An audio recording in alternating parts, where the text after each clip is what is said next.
ये मान लो डिस्क है, इसका मास m है, रेडियस r है, तो जो मोमेंट ऑफ इनर्शिया होगा that is mr² by two. तो due to thermal expansion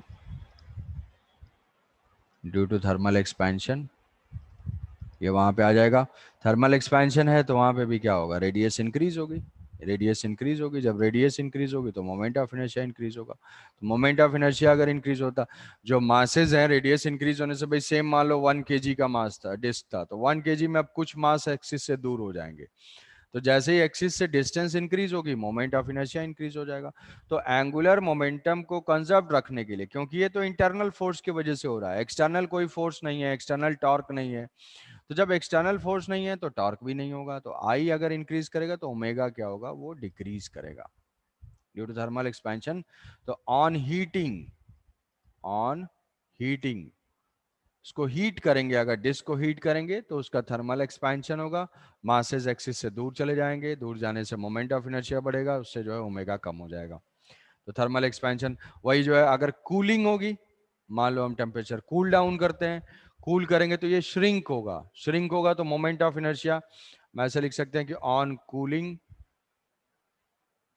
cooling radius decreases, moment of inertia decreases, so from conservation of angular momentum angular velocity will increase, ज्यादा fast घूमना start हो जाएगा, ज्यादा angular velocity increase हो जाएगी। तो बहुत सारे एप्लीकेशंस हैं इसमें, एक एनसीईआरटी में देखोगे एक दो एग्जांपल्स कॉमन दिए हुए हैं, वहां पे फोटो वोटो बना हुआ है कि कि ऐसे कोई रोटेटिंग कोई रोटेटिंग प्लेटफॉर्म है, कोई ये रोटेटिंग प्लेटफॉर्म है, इस रोटेटिंग प्लेटफॉर्म पे कोई पर्सन है और वो क्या कर रहा है, अपने हैंड्स को जो है स्प्रेड करके ऐसे है, और ये प्लेटफॉर्म जो है वो रोटेट कर रहा है किसी एंगुलर वेलोसिटी ओमेगा से उस प्लेटफॉर्म के साथ ही साथ ये भी रोटेट कर रहा है, या कोई रिवॉल्विंग चेयर, वहां पे चेयर है, चेयर पे बैठा हुआ है, अलग अलग फोटो बना हुआ मिल सकता है। तो अब ये रिवॉल्व कर रहा है, सडनली क्या किया कि अगर ये अपने हैंड्स को फोल्ड करता है, अगर ये अपने हैंड्स को फोल्ड करता है, तो उस पोजीशन में जब वो हैंड्स को फोल्ड करेगा तो फोल्डेड पोजीशन में जो मास है, mass will come closer to the axis of rotation, mass जो है वो एक्सिस ऑफ रोटेशन के क्लोज आ जाएगी। तो ये पर्सन है और उसने हैंड को फोल्ड कर दिया, तो फोल्ड करने से मास जो है वो एक्सिस के क्लोज आ गया, तो अभी उसके एंगुलर वेलोसिटी के ऊपर क्या कोई इफेक्ट आएगा, हाँ इफेक्ट आएगा। क्यों इफेक्ट आएगा, due to conservation of angular momentum, because there is no external force acting on it. So if he folds his hand, person folds his hand, then moment of inertia decreases, moment of inertia decreases, I2 is less than I1 omega 1 is equal to I2 omega 2 from conservation of angular momentum. I2 is less than I1, so omega 2 will more than omega 1. तो जैसे ही fold करेगा वैसे ही वो faster rate से घूमने लगेगा, फिर hands को स्प्रेड करेगा, उसकी स्पीड स्लो हो जाएगी। तो ये मैकेनिज्म बहुत सारे हैं। कोई स्विमिंग पूल में कोई डाइव कर रहा है अगर, तो डाइव करने वाला जब तक स्ट्रेट रहता है ऐसे तब तक तो वो एक एंगुलर वेलोसिटी से जा रहा होता है, अगर वो सडनली अपने हैंड्स को जो फोल्ड कर लेता है, श्रिंक करता है, तो उसकी एंगुलर वेलोसिटी सडनली इंक्रीज कर जाती है। वो भी क्यों होता है, due to conservation of angular momentum. तो ये दो चार एग्जांपल्स हैं दो चार एग्जांपल हैं जिसके वजह से, जिसके ऊपर क्वेश्चन पूछे जा सकते हैं। तो समझना है कि सब में conservation of angular momentum, omega increase decrease. तो तो इसी पे एक क्वेश्चन देखते हैं कि सपोज कि एक सर्कुलर डिस्क है and circular disc is revolving with some angular velocity omega.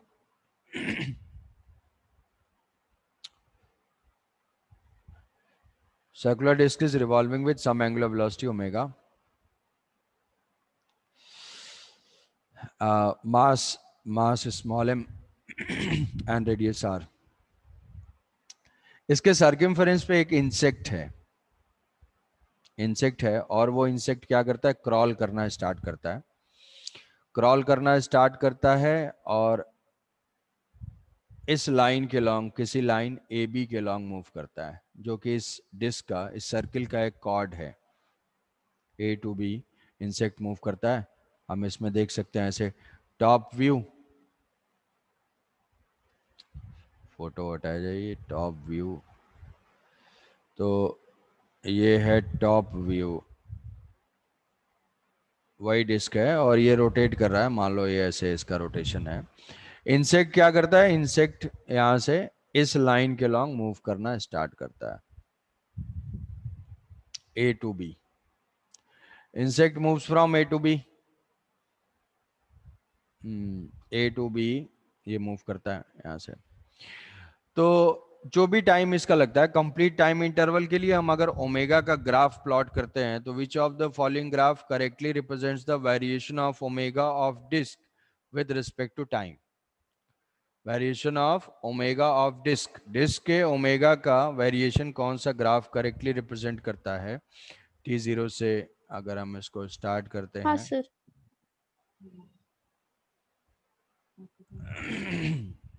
A B, ये वेरिएशन ऑफ ओमेगा और यहाँ पे time, variation of omega a time.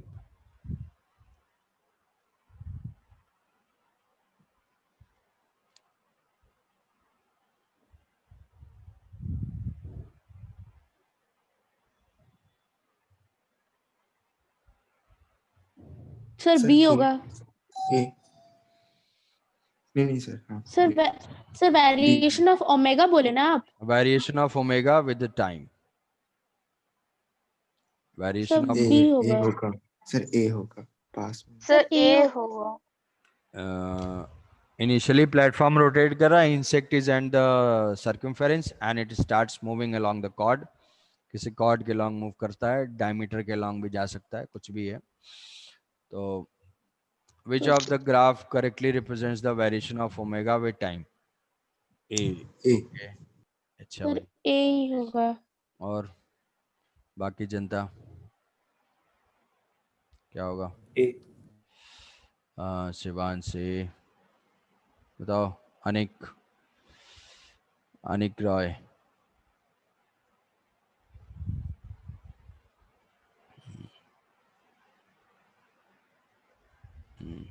और कोई, ठीक है।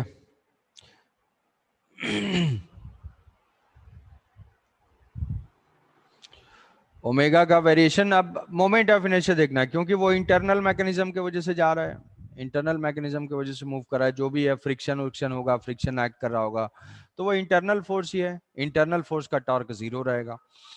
तो और कोई टॉर्क तो इसमें है नहीं। कैसे हम conservation of angular momentum apply करने से पहले हमें चेक करना होगा कि क्या सिस्टम के ऊपर टॉर्क 0 है। टॉर्क 0 के लिए मैं तुम्हें बताता हूं कि कैसे सोचना है। जैसे यहाँ पे ये डिस्क है, तो डिस्क के ऊपर कौन कौन से फोर्सेस होंगे। तो डिस्क के ऊपर जो है यहाँ से रिएक्शन फोर्स होगा भाई, जिस एक्सेल पे ये फिट होगा, जिस एक्सिस पे, वहां से कुछ रिएक्शन फोर्स होगा, कांटेक्ट में होगा ये। फिर इस डिस्क का खुद का अपना वेट होगा। ठीक है, यही बार बार डिस्क के प्रॉब्लम हम लोग अभी सॉल्व करेंगे, तो उसमें ये चीज बाय डिफॉल्ट होगी, ये स्टेटमेंट कि नेट टॉर्क इज 0। अभी मैं ये बता रहा हूं कि वो नेट टॉर्क कैसे 0 है। तो यहां से ये रिएक्शन फोर्स हो गए और यहां से ये mg हो गया। तो इस एक्सिस के अबाउट ये सारे फोर्सेस का टॉर्क 0 है। mg, ये सारे फोर्सेस का टॉर्क 0 है। रिएक्शन फोर्स का टॉर्क 0 है, क्योंकि एक्सिस को इंटरसेक्ट करते हैं।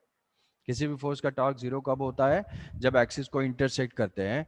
और जब या इस mg का टॉर्क 0 है, इस mg का भी टॉर्क 0 है। इसीलिए मैंने तुम्हें यह समझाया था difference between torque about a point and torque about axis. यहां से ऐसा फील होगा, कंफ्यूज करने के लिए ऐसा स्टेटमेंट दिया जा सकता है कि कोई सोचने जब स्टार्ट करेगा तो उसको लगेगा कि यार ये r इंटू एम तो आ रहा है, टॉर्क तो आ रहा है, फिर एंगुलर मोमेंटम हम अप्लाई नहीं कर सकते। अरे एंगुलर मोमेंटम जिस एक्सिस के अबाउट टॉर्क 0 होगा वो देखना है।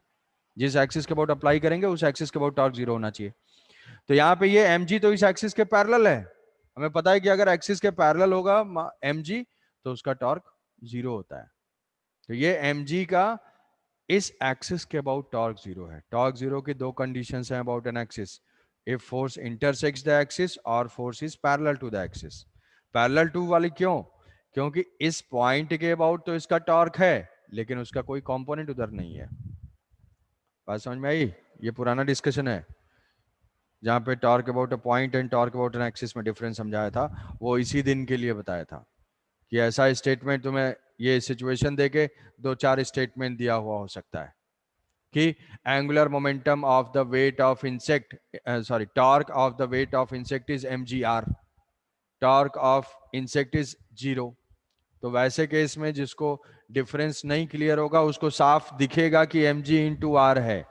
mg इंटू आर पॉइंट के अबाउट टॉर्क हो सकता है, बट एक्सिस के अबाउट टॉर्क नहीं है यहाँ पे, क्योंकि फोर्स पैरेलल है, वो इस ऑब्जेक्ट को उसके अबाउट रोटेट नहीं करा पाएगा। तो एनीवेज इसके ऊपर टॉर्क तो 0 है, इसके ऊपर टॉर्क 0 है, टॉर्क 0 है तो initial angular momentum is equal to final angular momentum. तो या हम ऐसा बोल सकते हैं कि L is equal to constant. L अगर कांस्टेंट होगा तो I into omega constant, I into omega constant होगा। तो अगर इंसेक्ट के मूव करने से हम देखते हैं मोमेंट ऑफ इनर्शिया के ऊपर क्या इफेक्ट होगा। इंसेक्ट जैसे जैसे मूव करता है वो एक्सिस के क्लोज पहुंचता जाएगा, जैसे जैसे वो एक्सिस के क्लोज पहुंचेगा वैसे वैसे मोमेंट ऑफ इनर्शिया डिक्रीज होगा। मोमेंट ऑफ इनर्शिया डिक्रीज होगा तो एंगुलर वेलोसिटी इंक्रीज होगी। इंक्रीज एंगुलर होगा। तो एंगुलर वेलोसिटी इंक्रीज होते होते होते एक मैक्सिमम वैल्यू तक जाएगी। वो मैक्सिमम पॉइंट कौन सा है? मैक्सिमम पॉइंट ये है। उसके बाद फिर वापस जैसे जैसे मूव करेगा distance will increase, so moment of inertia will increase, angular velocity will decrease. तो ये कहानी हो जाएगी, ऐसे ऐसे ऐसे ऐसे डिक्रीज हो जाएगी, बात खत्म। तो करेक्ट आंसर हो जाएगा ये। हाँ ठीक है, इसमें ऐसे हम लिख सकते हैं।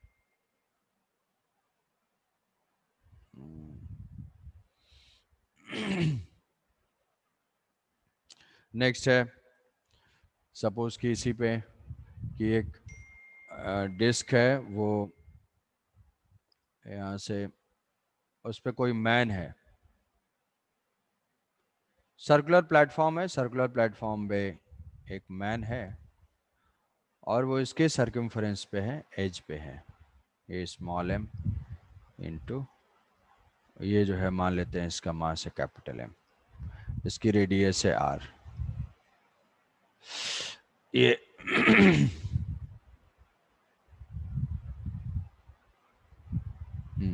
ठीक है। तो इसके अबाउट मान लो इनिशियली ये रेस्ट में है। अब now person starts running, man starts running,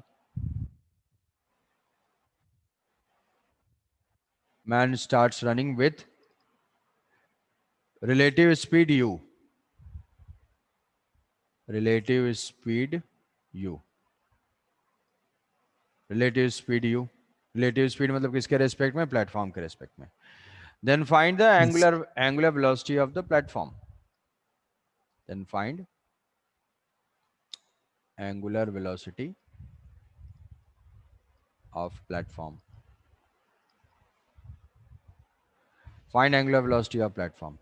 तो ये जो है यहाँ से पर्सन रेस्ट में था, ये पूरा सिस्टम रेस्ट में है और सडनली जो है पर्सन जो है वो यू स्पीड से दौड़ना स्टार्ट करता है। Then what is the angular velocity of the platform, platform क्या मूव करेगी या नहीं करेगी।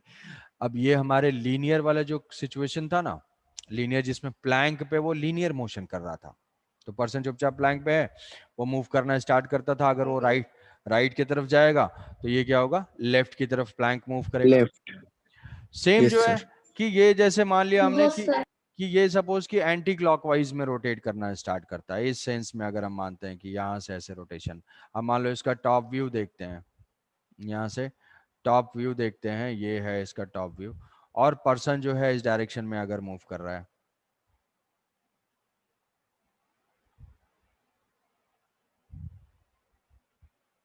पर्सन जो है वो पर्सन इस सेंस में मूव करना स्टार्ट करा एंटी क्लॉकवाइज सेंस में। पर्सन की स्पीड ग्राउंड के रिस्पेक्ट में है v1, ग्राउंड के रिस्पेक्ट में v1, और पर्सन के मोशन के वजह से प्लेटफॉर्म मूव करना स्टार्ट करता है ओमेगा। अगर वो एंटी क्लॉकवाइज में जाएगा तो अपने फीट से फ्रिक्शन अप्लाई करेगा और वो क्लॉकवाइज में रोटेशन स्टार्ट होगा। Yes sir. अगर नहीं विजुअलाइज कर पा रहे हो तो भी कोई जरूरत नहीं है, उसी के अकॉर्डिंग मान लोगे, हम क्लॉकवाइज मान के भी कर सकते हैं, आंसर नेगेटिव आएगा। तो ये मान लो कि पर्सन V1 से रन करना स्टार्ट करता है और प्लेटफॉर्म ओमेगा से स्टार्ट करता है, तो हम इसमें लिखेंगे कि if torque external zero, external torque is zero, then angular momentum will be conserved, initial angular momentum is equal to final angular momentum। कैसे external torque जीरो है भाई, यहाँ डिस्क के एक्सेल पे जो है रिएक्शन फोर्स होगा और यहाँ पे mg होगा और यहाँ पे मैन का mg होगा, ये तो एक्सिस को इंटरसेक्ट कर रहे हैं, इसका टॉर्क जीरो है और ये जो mg है वो एक्सिस के पैरेलल है, तो इस एक्सिस के अबाउट टॉर्क जीरो है। तो इनिशियल एंगुलर मोमेंटम, इनिशियली क्या था भाई, इनिशियल तो सिस्टम क्या है हमारा, सिस्टम क्या है, सिस्टम में कौन कौन है, सिस्टम में मैन है प्लस प्लेटफॉर्म है, डिस्क है, ये दोनों है। अब ये सिस्टम क्या इनिशियली मूव कर रहा था, इनिशियल मोशन इसका नहीं था, तो इनिशियल न मैन मूव कर रहा था न डिस्क मूव कर रहा था, दोनों 0 0। फाइनली मैन V1 से मूव करना स्टार्ट किया। So what is the angular momentum of man, man का angular momentum, moment of linear momentum, small m into V1 linear momentum into circumference पे ही है इंटू r, किस डायरेक्शन में, anticlockwise sense में। तो एंटी क्लॉकवाइज में है, दो मोमेंटम को अगर ऐड करना है तो हम एक साइन असाइन करेंगे उसको, एंटी क्लॉकवाइज या क्लॉकवाइज किसी को भी प्लस तो दूसरा वाला माइनस, तो मैं एंटी क्लॉकवाइज को ले लेता हूं कि ये प्लस है, तो mv इंटू R1। और डिस्क, डिस्क जो है रोटेट कर रहा है ओमेगा से, तो डिस्क रोटेट कर रहा है, रिजिड बॉडी है, प्योर रोटेशन में, तो उसका angular momentum I into omega होगा, तो I इस एक्सिस के अबाउट क्या होगा, I हो जाएगा mr square by to, mr square by to. अच्छा m जो है यहाँ पे कैपिटल M है, कैपिटल M है, तो ये हो जाएगा capital M R square by two into omega, और ये सेंस क्या है, क्लॉकवाइज सेंस में, तो यहाँ पे हो जाएगा माइनस, ये इक्वेशन हो गया। हमारे अननोन से to, V1 and omega, equation है अभी एक, conservation of linear momentum angular momentum से। दूसरा इक्वेशन कहां से आएगा, जो कंडीशन दी हुई है, रिलेटिव स्पीड, मतलब जिस पॉइंट पे पर्सन है उसके रेस्पेक्ट में वो यू से दौड़ रहा है, और वो पॉइंट भी तो मूव कर रहा है, वो पॉइंट कहां पे है, डिस्क पे है, वो पॉइंट कहां पे है, डिस्क पे है। तो हमने ये देखा कि जो अगर कंफ्यूजन है किसी को, तो पर्सन यहाँ पे है वो V1 से जा रहा है, और जो पॉइंट है पर्सन के जस्ट बिलो जो डिस्क का पॉइंट है वो ओमेगा इंटू R से जा रहा है। ठीक है, यस सर। तो दोनों की जो रिलेटिव वेलोसिटी क्या होगी भाई, उसके रेस्पेक्ट में यू से दौड़ रहा है ना, दो पॉइंट के रिलेटिव वेलोसिटी गिवन है, तो दो अपोजिट वेलोसिटीज होंगे, तो हम क्या कर लेंगे, ऐड कर लेंगे, या ऐसा लिख देंगे, velocity of man with respect to disc या with respect to platform is equal to Vm minus Vp, vector form में तो यही है। ये मुझे गिवन है कि यू, मैन दौड़ रहा है यू से, तो ये मुझे यू से दिया हुआ है U, velocity of man V1, velocity of disc किस डायरेक्शन में है, माइनस ऑफ ओमेगा आर, तो ये u is equal to V1 plus omega R. Otherwise directly लिख सकते हो इस चीज को कि भाई दो वेलोसिटीज एंटी पैरेलल हैं, अपोजिट हैं, तो हम डायरेक्ट ऐड करते हैं, और अगर सेम है तो उनको सब्ट्रैक्ट करते हैं। तो ये इक्वेशन हो जाएगा इक्वेशन नंबर 2। हमें फाइंड करना है ओमेगा, तो V1 को हम एलिमिनेट कर देंगे, तो ये m V1 is equal to u minus omega r is equal to capital M omega r square by two. ये तो ये m u minus small m omega r is equal to capital M omega r square by two.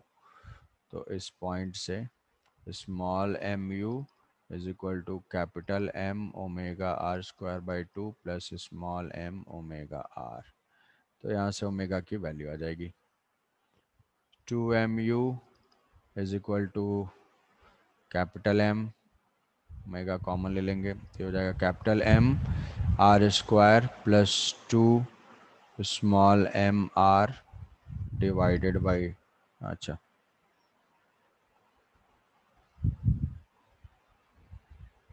ये हुआ, omega की value आ गई, कोई doubt इसमें? Yes sir. No sir.